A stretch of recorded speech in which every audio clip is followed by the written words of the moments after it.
¿Qué tal, chicos? ¿Cómo están? Buenas tardes. Buenas tardes. Buenas tardes, profe. Vamos a poner a grabar la clase y vamos a empezar rápidamente con este ejercicio integrador que ustedes lo tienen ahí en la plataforma. Se llama procesadora, son estados contables de una empresa real. Así que mientras terminan de ingresar sus compañeros, vamos a poner la grabación y vamos a iniciar la clase. Generalmente cuando ponemos la grabación, por ahí si hay alguno que se retiró antes en alguna clase anterior o se cerró la sesión antes de que se retiren, los va a eliminar de la sala una vez que esperen unos segundos y vuelvan a ingresar. ¿Sí? No va a haber problema en que vuelvan a ingresar, pero funciona así el Zoom, los elimina directamente cuando empezamos a grabar, o será que en algún momento cuando pusimos grabación no aceptaron la grabación. ¿Sí? Los que les pase eso, vuelvan a ingresar. Recording in progress. Bueno. Buenas tardes, ahí pusimos la grabación y vamos a iniciar con este ejercicio que se llama la procesadora. Es una empresa real, una empresa exportadora de productos agropecuarios, y tenemos el análisis de esos estados contables. Vamos a aplicar las herramientas de análisis para esos ejercicios que tenemos ahí.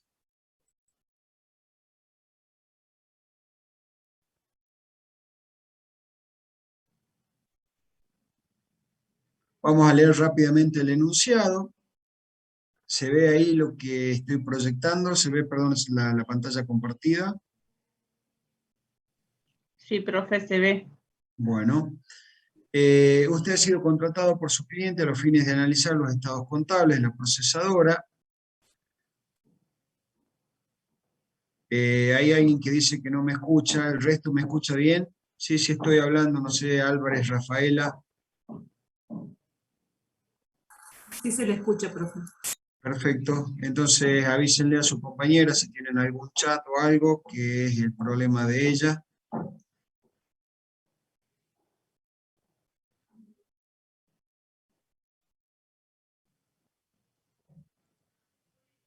Bueno, ahí le contestamos. Usted ha sido entonces contratado para hacer el análisis de los estados contables de esta empresa. La empresa se dedica al proceso y exportación de legumbres. La empresa pretende ampliar la planta de proceso para atender el incremento de su demanda, entonces quiere ver la situación, a ver si está en condiciones de hacer una inversión importante en bienes de uso. El informe del auditor sobre los estados contables es favorable, no hay ningún tipo de observación. Debido al proyecto que va a encarar la empresa, no distribuye utilidades. El 90% de las ventas corresponde a exportaciones, el 10% restante son ventas mercado interno grabadas al 10,5%. Las compras de grano están al 10,5% y el resto de compras y gastos al 21%. La alícuota del impuesto a las ganancias es el 30%. El activo y su composición al 31 del 3 del 19 es representativo de su promedio. El plazo fijo fue constituido el 31 de enero con vencimiento a los 90 días. Se estima que los otros créditos se convertirán en efectivo a los 180 días, excepto el 80% del IVA, por el cual se pedirá devolución por exportación y se debe cobrar 50% a los 90 y el resto a los 135. Los préstamos 2020 vencen a los 30 días y los del 2019 a los 180, los anticipos de clientes vencen a los 30 días, las deudas sociales vencen a los 7 días y las fiscales a los 15, excepto el impuesto a las ganancias que vence el 18 de agosto. Vamos a ver que la fecha de cierre de la empresa es el 31 de marzo. Las deudas comerciales al 31 de marzo son representativas del promedio. El costo de mercadería vendida y el 50% de los gastos de comercialización son variables, los gastos de administración, el 50% restante, son fijos. En el ejercicio 2020 se vendieron 13.500 toneladas y en el 2019 12.798 toneladas. Se le pide que analice la situación patrimonial, financiera y económica y que prepare su informe. ¿Sí?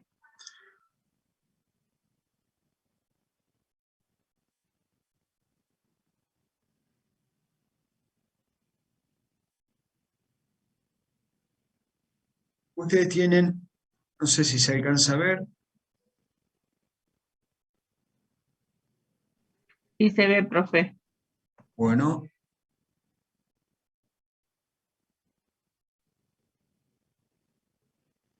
Lo agrando un poquito solamente para hacerles comentarios, porque no vamos a trabajar con estas plantillas, ¿sí?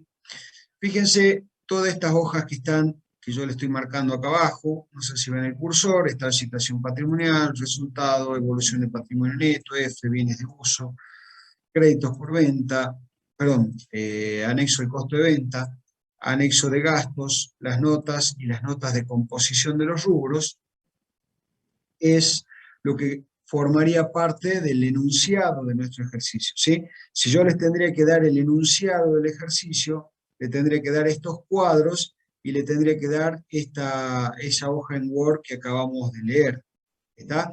Entonces, a partir de eso, lo primero que vamos a hacer nosotros es analizar todos esos datos para ver si corresponde realizar alguna adecuación y en virtud de la adecuación que hagamos, después trabajar con esos estados ajustados. ¿Está? Vamos a ir directamente, como ya vimos en el enunciado, la empresa no tenía distribución de utilidades.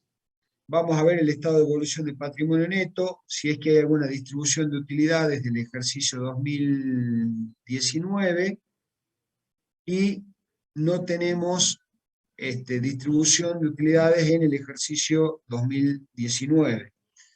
Tenemos, no, sí, perdón, acá tenemos una distribución de utilidades de 17 millones. Y en el ejercicio actual, en el 2020, no tengo distribución de utilidades. Vamos a ir a las adecuaciones. En las adecuaciones debería ser cuenta particular de los socios, patrimonio neto, a otros créditos. ¿Por qué? Porque si vamos a la cuenta, a la composición de los rubros, vamos a ver de que en el rubro otros créditos tenemos las cuentas particulares de los socios. ¿Está? Entonces, tenemos 1.109.555,98 de cuentas particulares de los socios. Seguimos viendo el resto de la composición de los estados contables y no tenemos otro ajuste que mencionar.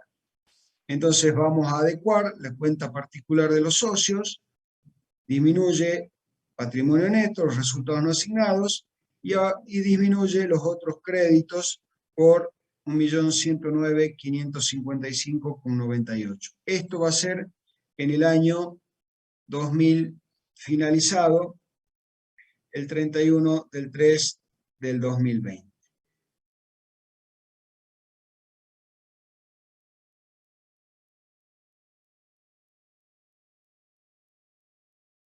¿Sí? ¿Se alcanza a ver bien ahí? ¿Se ve bien? Sí. ¿Podría agrandarlo un poquito? Ahí está. Y en el año 2019 vamos a hacer el ajuste correspondiente a esto que hemos encontrado acá como distribución de utilidades según esa reunión de socios del año del 9/8/18. ¿Sí? Ustedes saben que el 2019, el ejercicio finaliza el 31 de diciembre, el 31 de marzo del 19, arranca el 1 de abril del 18. Entonces, por eso corresponde hacer esa adecuación. ¿Cómo vamos a hacer esa adecuación? A ver, perdón, perdón. Esta adecuación sería para el ejercicio 2018, no para el ejercicio 19. El ejercicio 19 ya está restando dentro del patrimonio. Entonces, si yo acá tuviera el ejercicio finalizado el 31 de marzo del 2018, ahí sí tendría que hacer la adecuación. ¿Está claro? ¿Quedó claro? Si yo No, tuviera... ¿puede volver a explicarlo? Ya se lo explico de vuelta. Si yo esta distribución de utilidades la tengo acá en el ejercicio actual, en el ejercicio finalizado el 31 de marzo ya está registrado, pero estaría distribuyendo resultados del 2019. Entonces ahí sí tendría que hacer la adecuación en el 2019. Como esa distribución se hizo en agosto del 18, en el ejercicio finalizado el 31 de diciembre, el 31 de marzo del 2019, ya está registrado. Entonces, si yo tendría que hacer comparativo al 18, ahí sí tendría que ajustar resultados no asignados contra dividendos a pagar por ese valor. ¿Sí? Pero no corresponde ajustarla en este ejercicio 2019, sino que sería un movimiento que se produjo en el 2019, pero es la distribución de utilidades que corresponde al 2018. ¿Está claro ahora? Sí, ¿Sí? ¿Ahora sí? Bueno. sí, profe.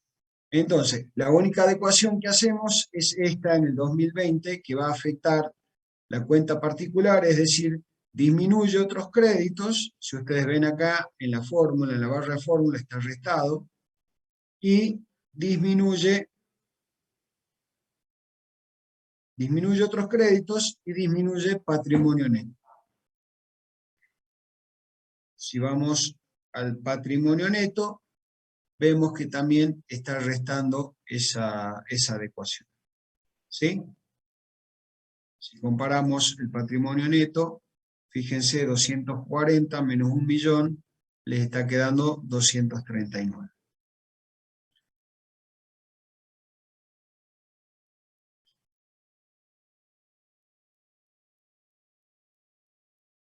Bueno, y ahora vamos a empezar a analizar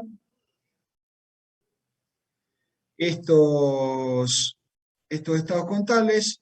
Vamos a hacer el análisis horizontal y vertical y vamos a ver cómo está compuesta esa estructura patrimonial. Una vez que cargamos la adecuación, trabajamos con los estados contables adecuados, ¿sí? Entonces, fíjense la estructura patrimonial. Si vamos al nivel del activo, vemos que un 77% es activo corriente, un 22% activo no corriente. El año anterior hubo una pequeña variación, era de un 79% el activo corriente y un 20% el activo no corriente.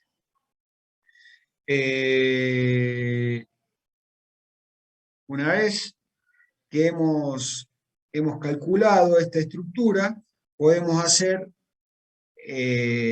un análisis estructural en cada uno de los distintos activos, ¿sí? Entonces vamos a ver qué porcentaje representa cada rubro dentro de lo total del activo corriente. Entonces, si yo igualo el activo corriente a 100, vemos que corresponde a cada rubro. Lo mismo con el activo no corriente. Fíjense que en ambos casos la empresa lo único que tiene son bienes de uso y por lo tanto el 100% del activo no corriente son bienes de uso.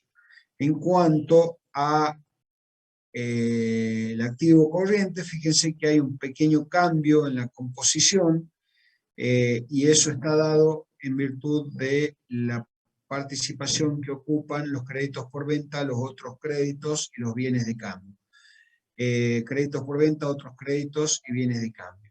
Acá siempre, muchas veces cuando vemos los otros créditos, siempre en otros créditos decimos que por ahí hay que hacer un análisis, incluso en el libro de la Matina les menciona que hagan un análisis de otros créditos para ver si no corresponde hacer alguna adecuación. De hecho, la adecuación que hicimos estuvo relacionada con ese rubro, ¿sí? Con otros créditos.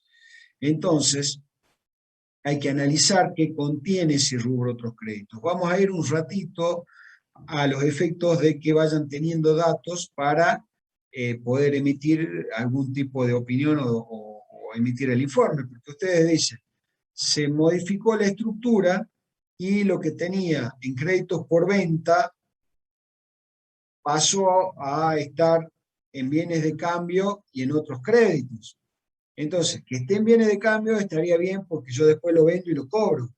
Pero si está en otros créditos, hay que ver si esos otros créditos los voy a poder cobrar. Entonces voy a tener que ver si está en algún otros créditos que sea efectivamente cobrable por la empresa. Entonces entramos al estado patrimonial, a la composición de los rubros, y vemos que tiene un mutuo, que lo tiene que cobrar, tiene los reintegros de aduana, que también es efectivo, que le transfiere la AFIP, tenemos el saldo de IVA crédito fiscal y los otros créditos fiscales. En cuanto a los otros créditos fiscales, habrá que aplicarlo contra impuestos, seguramente. Pero el IVA crédito fiscal es un importe que a medida que se van dando las exportaciones, la empresa le puede pedir la devolución a la AFIP y la AFIP se lo va a pagar en efectivo, ¿sí? Por lo tanto, esos créditos van a ser cobrables en efectivo, es decir, la AFIP se lo va a transferir a una cuenta bancaria. Entonces, no está tan mal que el cambio de composición se dé con una disminución en créditos por venta y un aumento en otros créditos, siempre y cuando esos otros créditos sea que estoy cambiando el crédito por venta de un cliente por el crédito por venta, que es la AFIP que me lo va a pagar a ese importe mediante transferencia. ¿Quedó claro el concepto? ¿Quedó claro lo que dije? Profe, sí. Sí. Bueno. Lo mismo vamos a hacer entonces, ustedes terminen de completar el análisis, hagan las variaciones absolutas y relativas, comparen, controlen. Lo mismo vamos a hacer con lo que es el análisis de la situación, de la estructura de financiación. Entonces, con esa estructura de financiación, vamos a ver cómo está compuesta, ¿sí? Y vemos que capitales propios es un 73% y capitales de terceros un 27%. En el ejercicio anterior, la diferencia era, la financiación era un 50 y un 50 prácticamente, ¿sí? Un 50% de cada una de las estructuras. Quiere decir que la empresa, en principio, tendría una estructura más solvente. Después tomamos el total del pasivo y vemos que la empresa prácticamente no tiene préstamos a largo plazo, ¿sí? Que los préstamos a largo plazo son muy chicos y prácticamente todo su pasivo es pasivo corriente, lo cual indica que hay ahí un riesgo en cuanto a la estructura de financiación, porque la empresa no tiene acceso a créditos a largo plazo, ¿sí? En cualquier demora que se produzca, y vamos a ver el análisis de la liquidez, vamos a tener que estar atentos, porque cualquier demora que se produzca me puede afectar esta situación.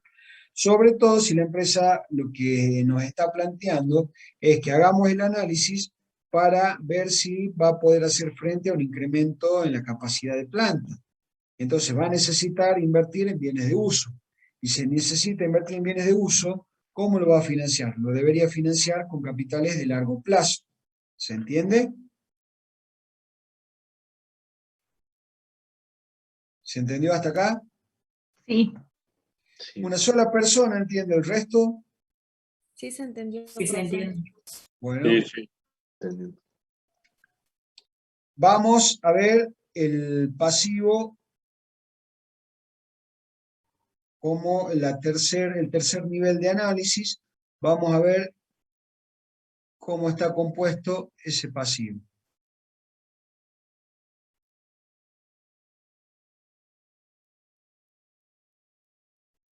Bueno, tomamos el pasivo total y vemos qué participación tiene cada rubro y vamos comparando, ¿sí? Fíjense que en el año anterior préstamos alcanzaba un 25%, deudas comerciales era un 30%, sociales un 90%, un 1%, fiscales 37%, anticipo de clientes 1,5% y otras deudas 3,70%. Fíjense ahora la empresa tiene préstamos un 2,70%, deudas comerciales 18%, 17,50%, sociales 1,50%, fiscales 72%, anticipo de clientes 2,65% y otras deudas 3,28%. Fíjense cómo cambió la composición de deudas, de manera que la empresa fue cancelando todas sus deudas comerciales, fue disminuyendo o fue pagando sus préstamos, y la financiación viene dada por las deudas fiscales, ¿sí? Esas deudas fiscales son corrientes, el impuesto a las ganancias, y ese impuesto a las ganancias es el impuesto determinado en el ejercicio. Vamos a ver si hay una apertura acá. Fíjense que el impuesto a las ganancias, si yo hago una composición de cada... Esto sería meternos en un nivel más, cuarto, quinto nivel de análisis del pasivo. Me fijo cuánto representaba el impuesto a las ganancias el año anterior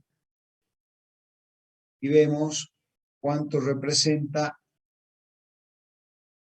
el impuesto a las ganancias en el año actual, ¿sí? Pasó de un 60% de la composición de la deuda, de las deudas fiscales, a un 85%. Eso hizo también que esto se modifique de esta manera, ¿sí? Entonces, no es algo que me tenga que preocupar. La empresa pudo cancelar sus deudas, pudo pagar sus pasivos, y la financiación, digamos, con cargas fiscales, corresponde a los impuestos corrientes, no tiene ninguna deuda que sea exigible al momento de la presentación. Pero ahí yo lo que tendría que analizar es si al momento del pago la empresa va a poder hacer frente a esos pagos teniendo en cuenta o incorporando el concepto de esa inversión que tiene que hacer, ¿sí? Bueno, siguiendo con el análisis, vamos a ver la posición del capital corriente. El capital corriente es igual a activo corriente menos pasivo corriente. Vemos que es 166 millones en el ejercicio 20, 85 millones en el ejercicio anterior.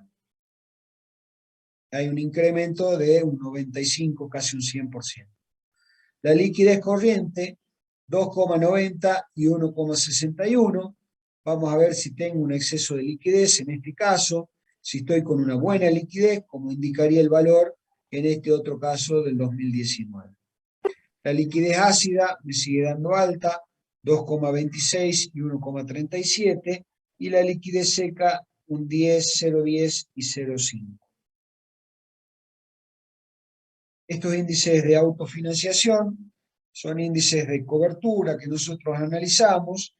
Vemos la autofinanciación de enriquecimiento, tomamos las utilidades ordinarias, los dividendos en efectivo sobre el patrimonio neto promedio, y vemos cuál es la capacidad que tiene la empresa de generar fondos en virtud de los resultados que va acumulando. Después tenemos la autofinanciación de mantenimiento, que es sumándole las amortizaciones, y tenemos el plazo de cancelación del pasivo. ¿Qué quiere decir?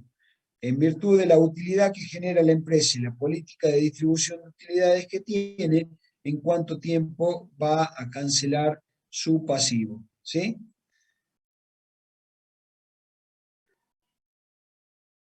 Vamos entonces a pasar a lo que es el análisis de la situación estructural o de la situación financiera de largo plazo. ¿Hay alguna duda hasta acá? ¿Alguna consulta? ¿Alguna duda, alguna consulta? No, profe. Bueno, seguimos entonces. El índice de liquidez y el índice de inmovilización ya lo habíamos calculado cuando vimos el análisis vertical del activo, ¿sí? Entonces no vamos a mencionar más que eso.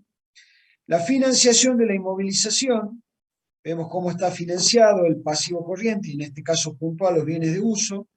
la empresa no solamente no tiene problemas, sino que el incremento ese que se dio en el patrimonio neto, fruto de las utilidades que tiene la empresa y la no distribución de utilidades en el ejercicio 2019, hizo que esa financiación de la inmovilización se incremente, y el índice de reposición de bienes de uso, inversión neta sobre las amortizaciones, está dando positivo. ¿Qué quiere decir? Que la empresa está comprando, está adquiriendo bienes de uso.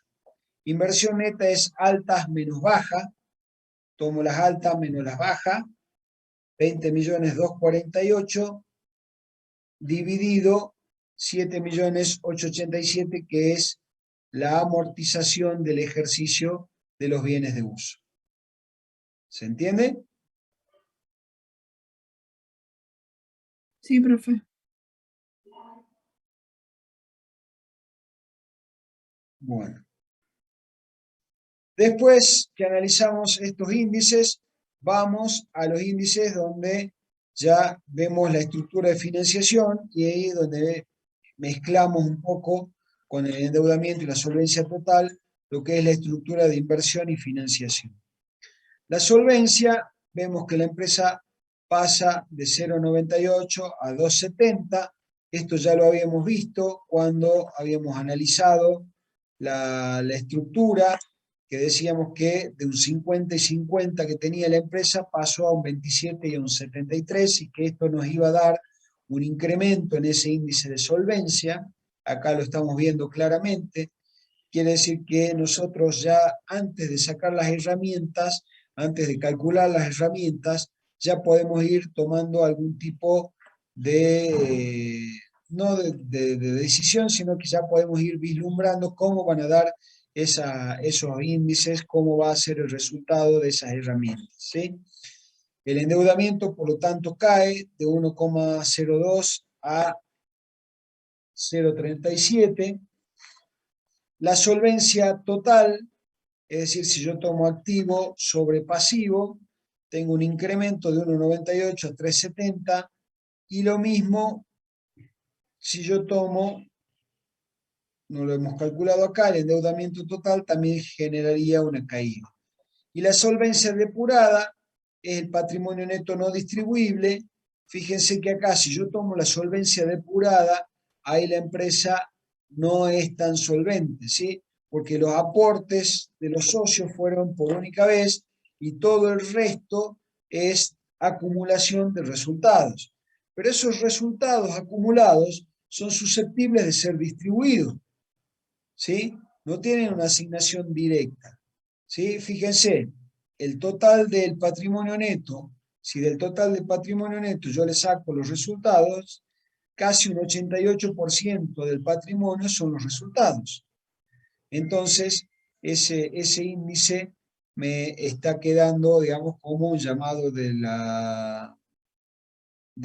atención, de que la empresa con la solvencia depurada no es tan solvente debido a que tiene patrimonio neto distribuible sin una asignación, es decir, tiene un alto importe en resultados no asignados, y ese es el principal componente del patrimonio neto. Vamos a ir al estado de evolución de patrimonio neto y vemos que el total del aporte de los propietarios asciende a 27 millones, mientras que el total de los resultados asciende a 213 millones, casi 9 veces más que el valor de ese aporte de los propietarios. ¿Está claro? Por eso también, seguramente quien le vaya a financiar, le va a pedir la empresa ese compromiso de no distribución de utilidades, ¿sí?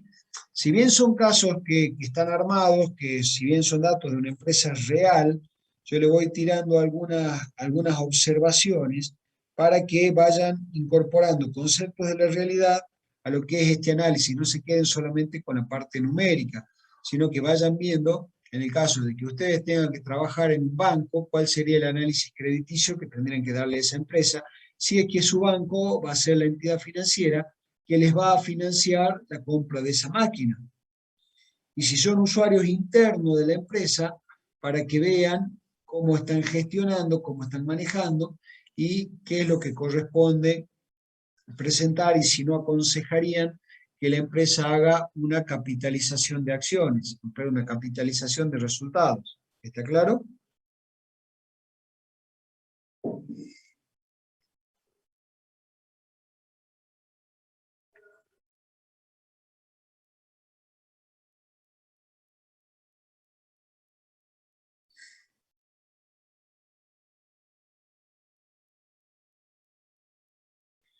Bueno, ¿hasta acá alguna duda? No, profe. Bueno, vamos No, a profe. entrar en lo que es el análisis de la situación financiera a corto plazo. Sí, ustedes ya vieron en el otro ejercicio similar, el que vimos en la clase pasada, la repuestera, lo que era el análisis de la situación financiera a corto plazo. Acá la particularidad que tiene es que cuando tomemos los cocientes o tomemos los flujos, vamos a tener que hacer algún pequeño ajuste para que podamos tomar ese flujo, ese numerador, para poder tomar la rotación. ¿Sí? ¿Qué decía el enunciado? ¿Se acuerdan? ¿Qué decía el enunciado? ¿Se acuerdan o no?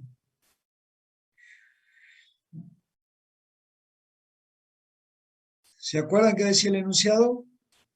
Que esté relacionado con esto que vamos a ver ahora.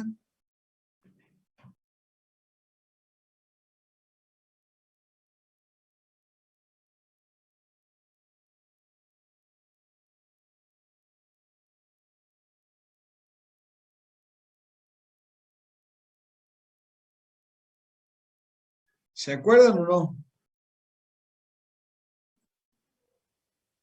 ¿No me dieron bolilla cuando estaba leyendo el enunciado? El enunciado decía que el 90% de las ventas son exportaciones y del 10% restante están grabadas a un IVA del 10,5.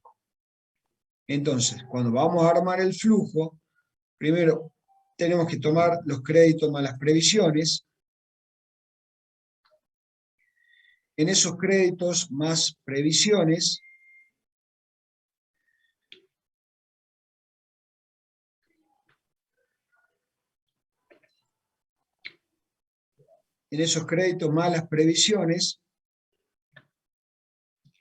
vamos a tomar lo que sería el denominador para calcular el promedio y el flujo lo vamos a armar con las exportaciones, las ventas del mercado local y el IVA. ¿Sí? Entonces, del total de ventas que tengo en el estado de resultado, el total de ventas que tengo en el estado de resultado, 1.127.000, ¿qué voy a hacer? Voy a dividir un 90%, fíjense, es la suma de estos dos, es el 1.127.000 el total por venta, el total de venta. Entonces,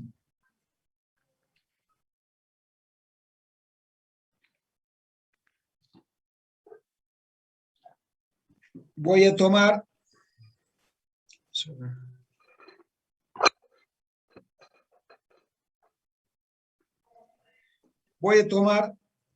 un 90% para las exportaciones y el 10% para las ventas del mercado local.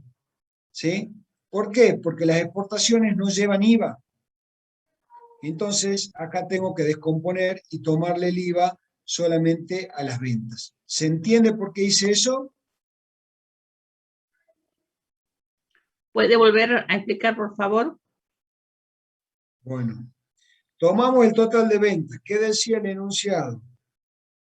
El enunciado decía que el 90% de esas exportaciones de esas ventas son exportaciones. El 90% de esas ventas son exportaciones. Entonces tomo y separo el 90% de las exportaciones. Ustedes acuérdense, antes poníamos ventas, le sumábamos el IVA y ahí sacábamos el total. En este caso, como tengo exportaciones y las exportaciones no están alcanzadas por IVA, tengo que separarlas, porque no le voy a sacar el IVA a las exportaciones. Entonces, Corta, ventas, profe. ¿cómo? ¿Perdón? ¿Quién me habló? ¿Alguien me habló?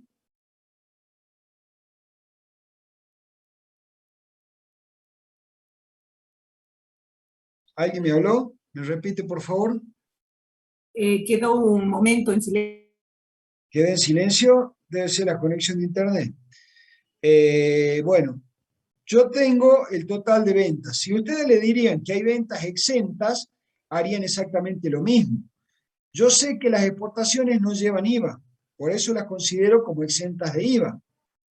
¿Sí? Las exportaciones están grabadas al IVA tasa cero, por lo tanto no tienen IVA. Si yo para determinar el flujo tengo que tomar ventas más IVA, voy a separar las ventas que están exentas, que son las exportaciones, de las ventas que son grabadas, que es las ventas del mercado local. Y a estas ventas del mercado local le tomo el 10,5 de IVA y ese va a ser mi flujo. ¿Quedó claro? Sí, ahora sí. Bueno, entonces, venta más IVA dividido créditos por venta promedio me da una rotación de 8,30 y 4,37 veces. Si yo tomo 365 sobre la rotación, fíjense que tengo una rotación de 85 y una rotación de 44. Y por lo tanto mi plazo medio era de 43, ahora va a ser de 22, ¿sí? Fue un poco más rápida la rotación de mis ventas. Vamos a los bienes de cambio. Costo de venta dividido bienes de cambio promedio, ¿sí? Vamos a tomar el costo de ventas, que eso lo tiene en el estado de resultado, 703 y 109, dividido los bienes de cambio promedio, me da 15,36 veces y 3,65 veces. Por lo tanto, tengo una rotación de 23 días contra una rotación de 99 días que tenía antes. Y el plazo medio va a ser 1 más días de cobranza, más días de cobranza, más días de venta, todo sobre 2. ¿Sí? Entonces tenemos un plazo medio de 56 y un plazo medio de 136 días. Vamos a comparar la duración del ciclo operativo bruto. Vemos los días de venta más los días de cobranza, 185, días de cobranza más días de venta, 68. Por lo tanto, en ambos casos son menores a 365 días. Quiere decir que está correctamente expuesto como activo corriente esos bienes de cambio. ¿Está claro? Una vez que hacemos eso, vamos a calcular el plazo medio de realización de ese activo corriente. Tomamos los distintos rubros del activo, le aplicamos el plazo, ya sea que el que hemos determinado o el que hemos calculado. Acuérdense que en el enunciado decía que los créditos de exportación o el 90% de créditos de exportación iba a ser a los 90 y a los 135 días. Eso es lo que descompusimos acá, por eso hay 3 renglones de otros créditos. Entonces tengo caja y banco, las inversiones temporarias, créditos por ventas, con la rotación que calculé y los días de plazo medio que calculé, otros créditos con lo que me dice el enunciado y los bienes de cambio en función del cálculo que hicimos. Plazo medio de realización del activo 60 y el año anterior tenía 72 días de plazo medio de realización. ¿Está claro?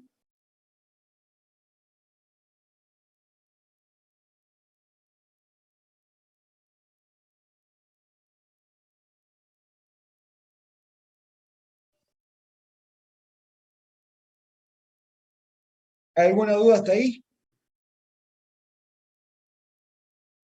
¿Alguna duda? ¿Alguna consulta?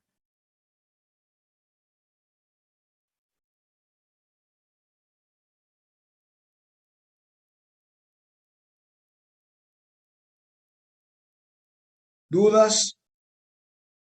¿Avanzamos nomás? Sí, profe, sigamos. Bueno, vamos a la rotación de cuentas por pagar. Acá también el enunciado me había dado una particularidad. Vamos a recordar qué decía. El enunciado decía, ¿a dónde estoy? Que las compras de grano estaban grabadas al 10,5 y el resto de compras y gastos al 21. ¿Sí? Entonces vamos a hacer un pequeño cálculo. Primero, tomamos las compras y gastos según el anexo. ¿Sí? ¿Cuántos son las compras y gastos según el anexo? 306.252. ¿Se alcanza a ver? Yo por lo menos no lo veo bien. ¿Y ahí? Sí, ahí se ve bien. Columna del total, 306. Columna del total, 306. Pero vamos a ver de nuevo qué es lo que tiene. ¿Qué tiene esto? Tiene sueldos por 22 millones que no van. Tiene amortizaciones de bienes de uso por 7 millones. Tiene impuestos por 3 millones. Entonces, si estoy tomando los 306, todo esto que pinta en rojo, ¿qué tengo que hacer? Sacarlo, ¿no es cierto? Entonces lo vamos a sacar a los 22, a los 7 y a los 3 millones. ¿Está claro hasta acá? ¿Me siguieron? Sí, profe. Eso me da un subtotal de 271. Vamos a sumarle las compras de grano. ¿Dónde están las compras de grano? Seguramente las compras de grano estarán en el anexo de costo de venta, que son estas compras que ustedes tienen acá.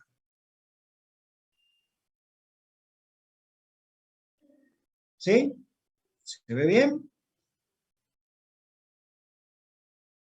Eso que está ahí son las compras de granos que me dicen que tienen un IVA diferente. Entonces, ya tengo el IVA, lo que está grabado al 21, y ya tengo lo que está grabado al 10,5.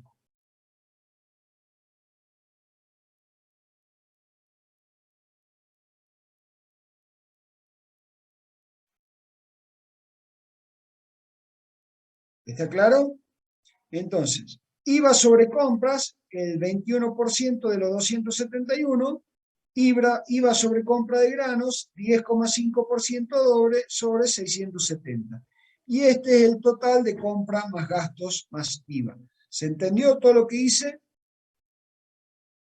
¿Necesitan que repasemos de nuevo? Chicos, ¿están despiertos? ¿Están ahí? Son 3 personas nomás. No me hagan que empiece a nombrar Sí, de nuevo y se empiecen a salir, Sí, empiezan a profe. salir de la clase, ¿no?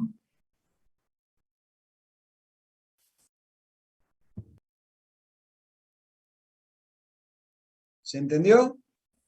Sí, profe. Sí, profe. Sí, sí. Nidia Chanampa, ¿entendió? Sí, profe. Es que En no el me chat funciona piden el si puede volver a micrófono. explicar.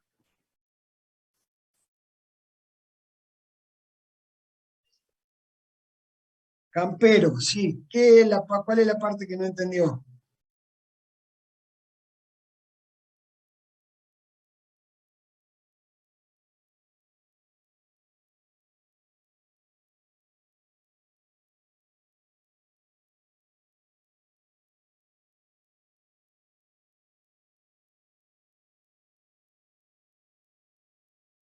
¿Quién es Bella Campero que dijo que quería que explique de nuevo? ¿Qué parte es la que no entendió?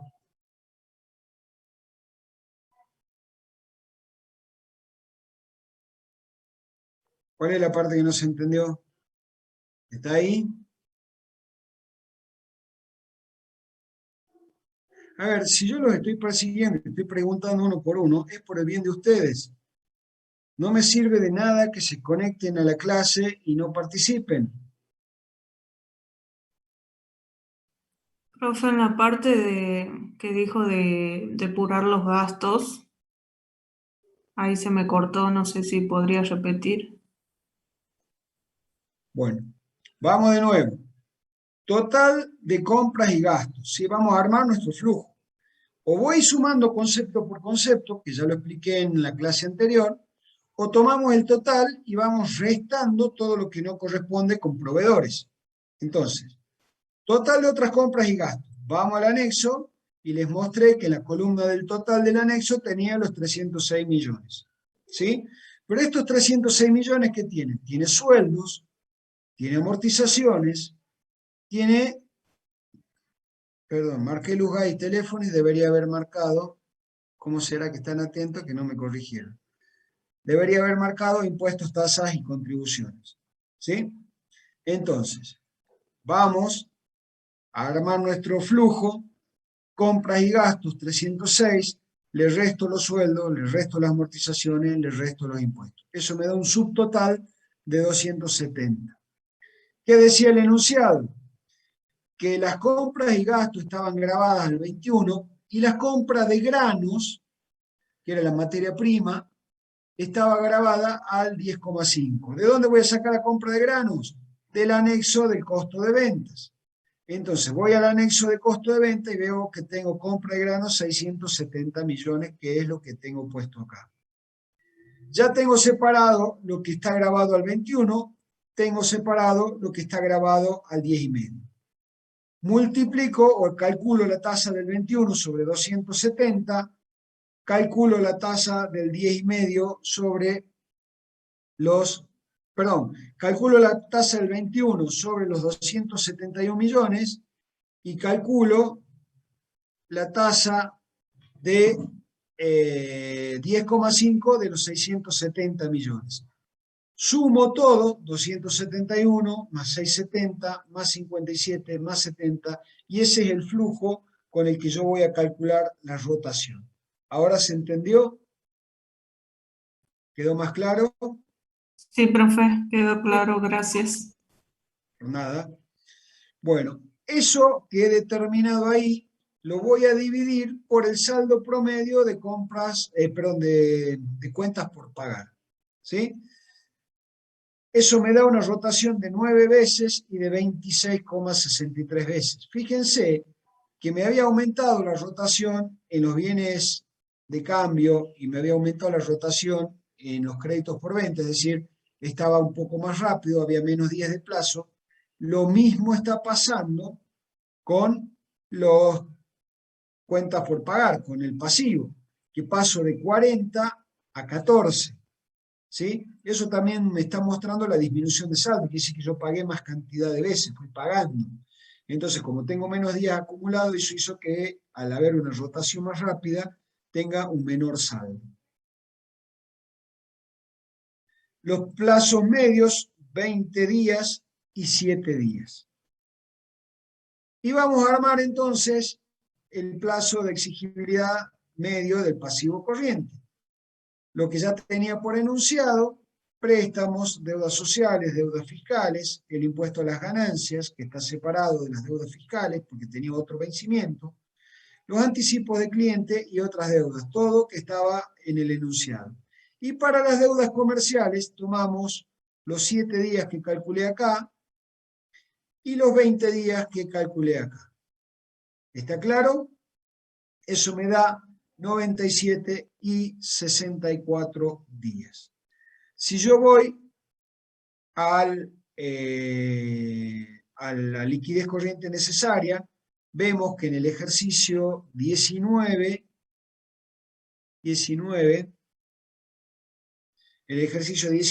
tengo una liquidez corriente necesaria de 1,13 y 0,62 en el 2020.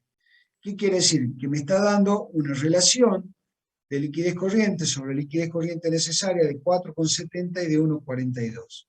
¿Qué quiere decir? Que en el ejercicio 2019 estaba en una buena situación, pero en el ejercicio 2020 tengo un exceso de liquidez. ¿Qué tendré que analizar? Si ese exceso de liquidez no fue a propósito para que en los primeros días del ejercicio la empresa haga frente a esa inversión que iba a hacer.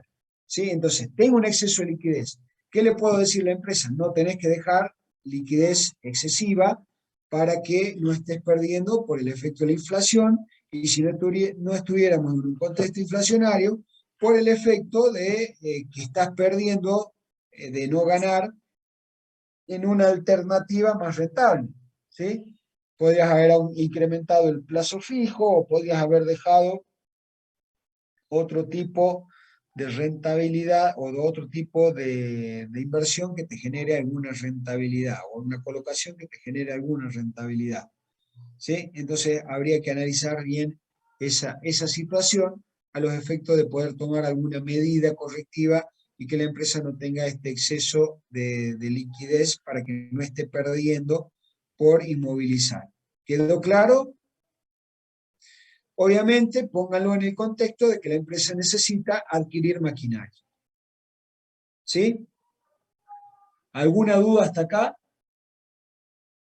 Entonces, fíjense cómo lo que tranquilamente podría decir hay un exceso de liquidez, si yo incorporo el hecho, no, en abril o mayo tengo que instalar la maquinaria de manera tal que en junio, cuando venga la cosecha, yo ya tenga la maquinaria nueva instalada y funcionando y procesando el poroto que voy adquiriendo, ¿sí? Entonces, eso lo tengo que considerar antes de cerrar mi informe, porque eso también es parte del conocimiento del ente, y si yo conozco el ente, mejor voy a poder analizar sus variables. Entonces, fíjense que no todo es numérico, sino que también tengo que incorporar los conceptos para ir dándole un asesoramiento adecuado. ¿Alguna duda hasta acá? No, profe. Bueno, vamos a pasar a la situación económica.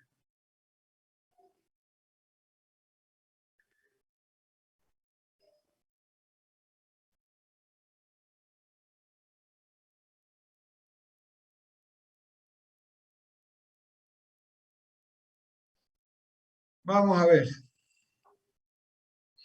El activo adecuado, tomamos el activo adecuado una vez que hicimos la adecuación de las cuentas particulares.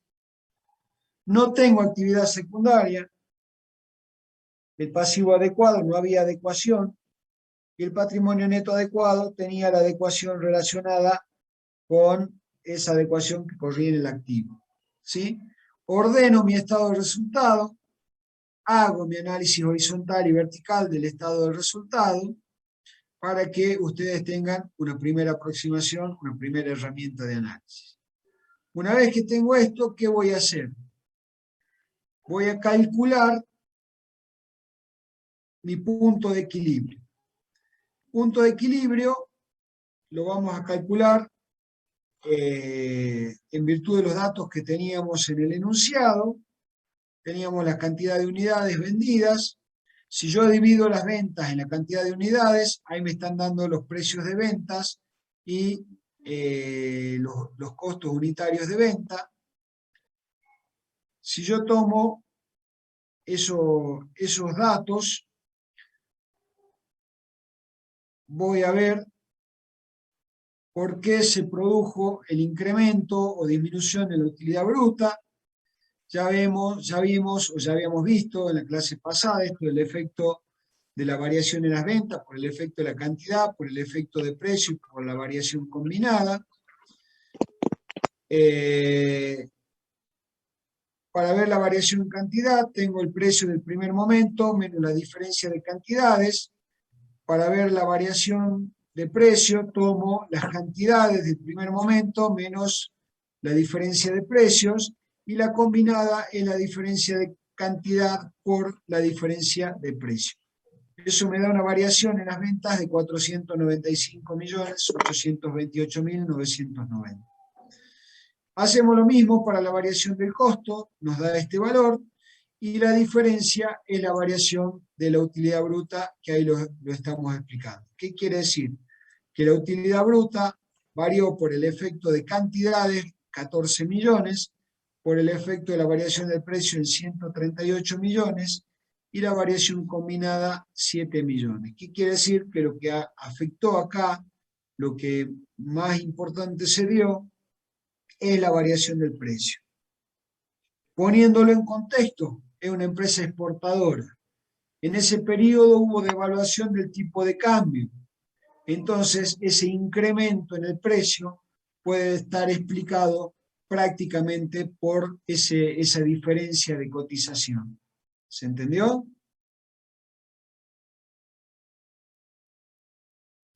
Sí, profe. Sí, sí. Bueno. Vamos al punto de equilibrio. ¿Qué decía el punto de equilibrio? Para el punto de equilibrio me decía, tome el costo de venta como variable junto con el 50% de los gastos de comercialización. El resto es fijo. Entonces, tomo los costos fijos, tomo los costos variables, que son las ventas, más el 50% de los gastos de comercialización, y vamos a calcular costos fijos dividido 1 menos costos variables sobre ventas, me está dando una venta de equilibrio de 488, 263 para el año pasado, para el año anterior, y tengo un margen de cobertura de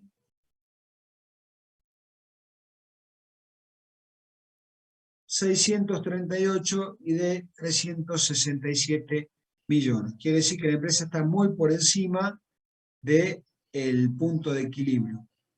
El margen de seguridad, 638 y 367. Si tomo el grado de seguridad, 140%, 131%, si tomamos sobre las ventas en equilibrio, y si tomamos sobre las ventas actuales, está más o menos el valor similar 58 y 57%. ¿Alguna duda hasta acá? ¿Necesitan que repita algo? ¿Alguien necesita que repita algo? No, profe. Bueno. Vamos entonces a los cálculos de rentabilidades. ¿Sí? Rentabilidad del activo de la actividad principal va a ser igual a la rentabilidad operativa y a la rentabilidad económica. ¿Por qué? Porque no tengo activo de actividad secundaria y por lo tanto no tengo activo tampoco no operativo, no tengo activo que sea diferente al activo que está aplicando a la rentabilidad de la actividad principal. Entonces, el resultado del activo sobre el resultado de sobre el activo total promedio me está dando un 64% contra un 41% que era en el ejercicio anterior. Quiere decir que en la gestión de los activos los gerentes fueron más eficientes. Hay que ver si esa gestión de activos no está compuesta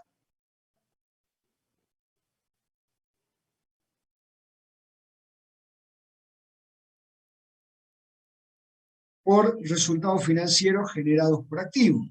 Si yo acá hubiera tenido resultados financieros generados por activo, eso se estaría relacionando con la actualización del tipo de cambio, ahí tendría que volver a analizar para ver si soy más rentable con la operatoria financiera o con la operatoria normal de la empresa. En este caso, todos los resultados no corresponden con resultados financieros. Si al resultado del activo le resto los intereses del pasivo, obtengo el resultado ordinario antes de impuestos. Si eso lo divido en el patrimonio neto promedio, obtengo la rentabilidad financiera. Fíjense que la rentabilidad financiera era un 76% y ahora es un 59%. Fíjense que hubo una caída y esa caída está dada por los resultados financieros generados por pasivo.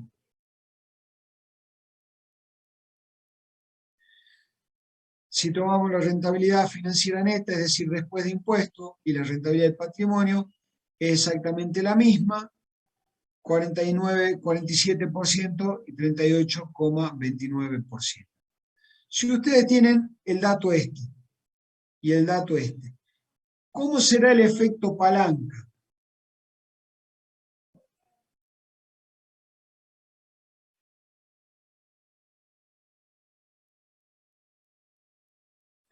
¿cómo creen que será el impuesto palanca?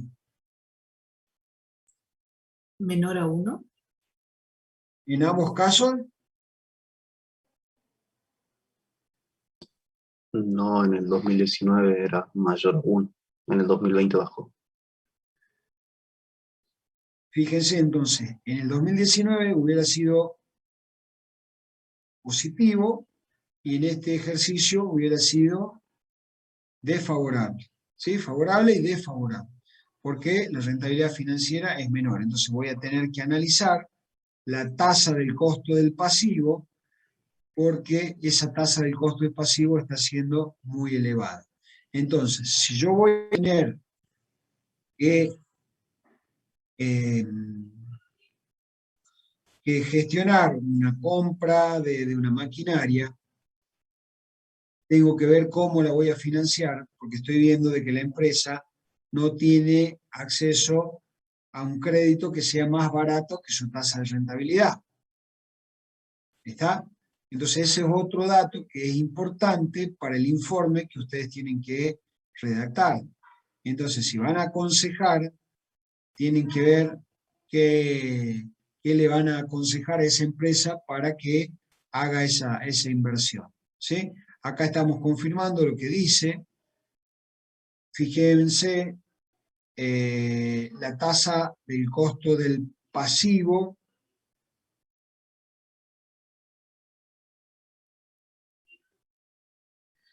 es, perdón, el efecto palanca es 1,83 y 0,92.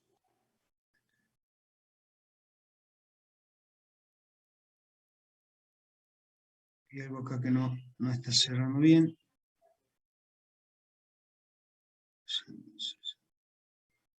Espera un segundo. No puede ser que de una forma de...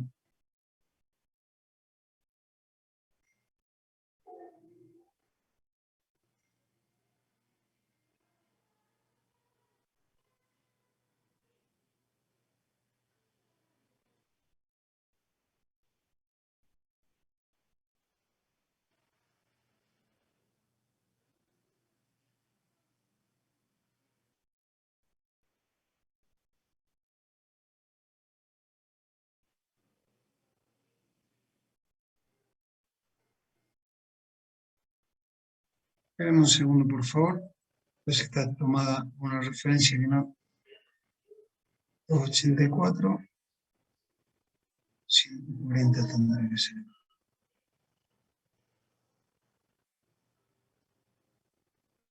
Acá está mal. Perdonen, ya después subo la... Había algo acá que no me cerraba. Ahora sí. Volvamos de nuevo. Esto ya se actualizan las fórmulas. Fíjense que en ambos casos, no me cerraba el número, debería haber estado mal algún dato.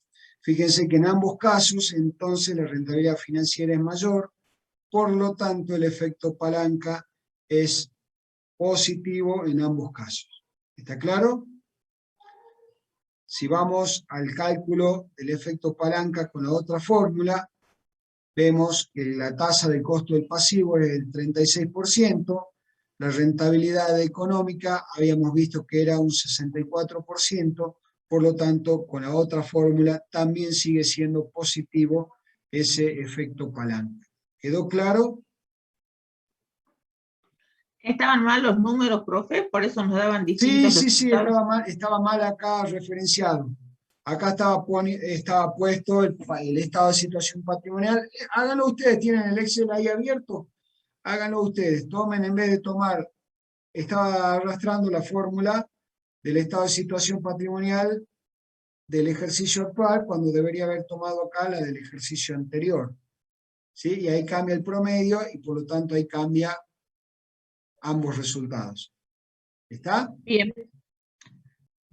Bien, bien. ¿Sí?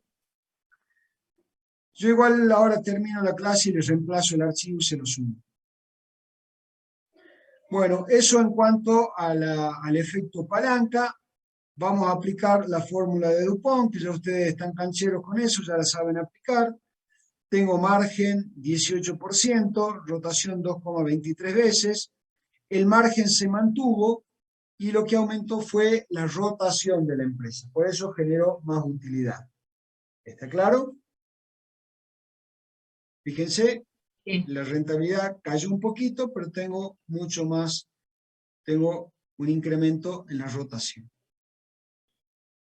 Y por último, la otra fórmula incrementada, que mide endeudamiento, cobertura y costo del pasivo. Vemos que el endeudamiento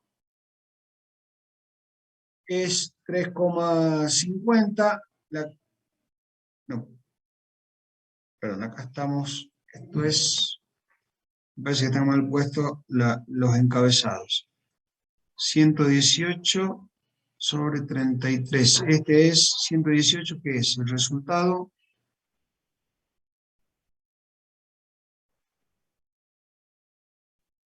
El resultado del activo es 118. ¿Sí? Por lo tanto, esta primera fórmula es resultado del activo sobre el resultado financiero generado por pasivo. Esto se llama cobertura de intereses. Acá tengo tasa de costo de pasivo sobre el pasivo, es el costo del pasivo, y esto que está acá es el endeudamiento. ¿Sí? ¿Se entendió? Entonces, la cobertura de intereses es el resultado del activo sobre el resultado financiero generado por pasivo, es decir, cuántas veces mi resultado del activo cubre ese resultado que le pago a los pasivos, es decir, 3,5 veces genero de resultado del activo por cada peso que yo pago de costo del pasivo. La tasa de costo del pasivo es costo del pasivo sobre pasivo promedio, y el endeudamiento pasivo sobre activo total. ¿Está? Entonces tengo una cobertura de 3,5, un costo del pasivo de 0,20 y un 0,60 del endeudamiento. Fíjense que incrementó la cobertura, pero aumentó también la tasa del costo y aumentó lo que es el endeudamiento. ¿Está claro? Profe, Sí. ¿podría repetir, por favor, la cobertura de los intereses, la fórmula? La fórmula de cobertura de los intereses, resultado del activo sobre sobre resultados financieros generados por pasivos. Es este primer concepto que está acá. Ahí está, tal cual está escrita la fórmula, ahora está ordenado así. Fíjense, resultado del activo sobre resultado financiero generado por pasivo, resultado financiero generado por pasivo sobre pasivo promedio es tasa del costo del pasivo, y endeudamiento es pasivo sobre activo. ¿Quedó claro, Luciana? Sí, profe, gracias. Nada. Bueno, ¿alguna duda?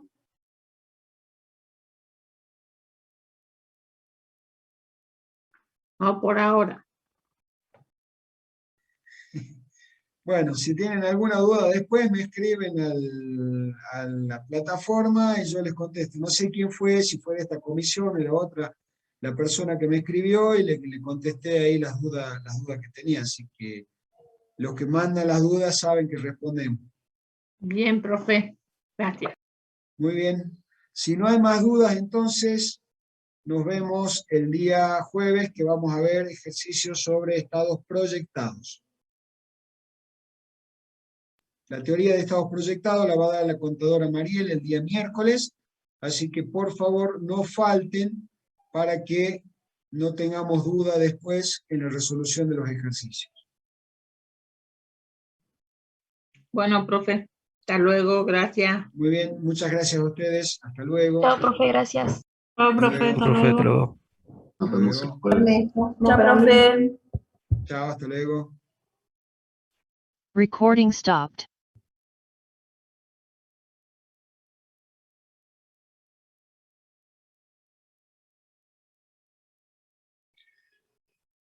Por nada, a los que están contestando, cualquier duda a disposición.